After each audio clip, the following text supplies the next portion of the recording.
MOBA, Darius is pretty buff. or Mario Brothers, Americans love their video games. Oh, that was amazing. 2 out of 3 in the people play them. Let's get that guy. But for some, virtual playtime stirs up real-world trouble. This is going to be extremely difficult.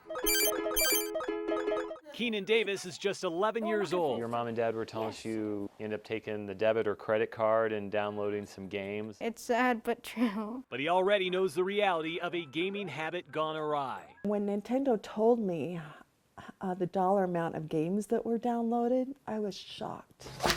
More than $500 racked up on mom's debit card. Brothers' gift cards zeroed out. Sometimes I feel uncomfortable talking about this in public. Keenan says he knows it was wrong, but it was just too easy to do. I just push a button, done. And too easy to justify. And I'm like, I shouldn't do this, I shouldn't do this. And then the other part of my body was like, yeah, but even if you didn't, she'd probably say no anyway.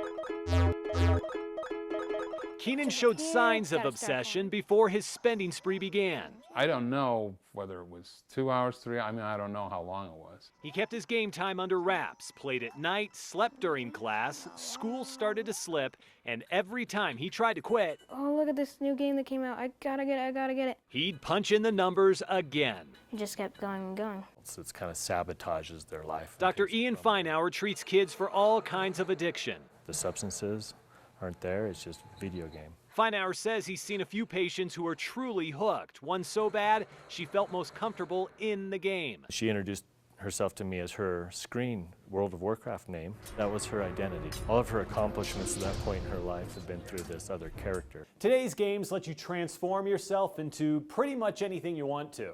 You can be an artistic genius, a knight in shining armor, or you can go without clothes and skin altogether. People around the world literally depend on you, and if you win, you reap big rewards.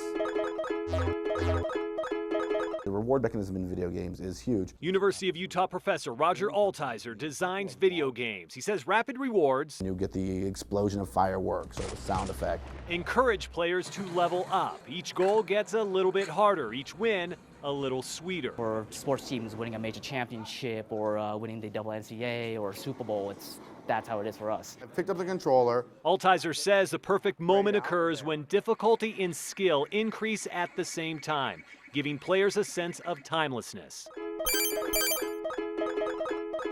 I've had times where I've been playing the game and 4 hours have slipped by without me noticing. By some measures, casual gamers log about 8 hours a week. Moderate gamers average 18, and the hardcore 24, maybe 30 hours.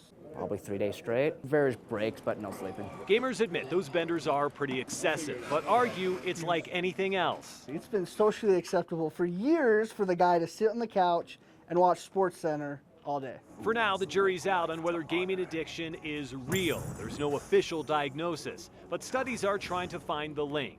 One of the most recent found 9% of kids pathologically gamed. Side effects included depression, anxiety, and social phobias. It would be unfair to say that there might not be negative consequences. Experts and gamers agree parents should try talking to their kids, find out why they're gaming so much, the good reasons and the bad. Just like you would go to your child's soccer games, you can go to your child's matches in a video game. If that doesn't work, try weaning them off. If you completely tell them stop straight out, they'll of course go behind your back. Or removing the games completely. Sell it on eBay.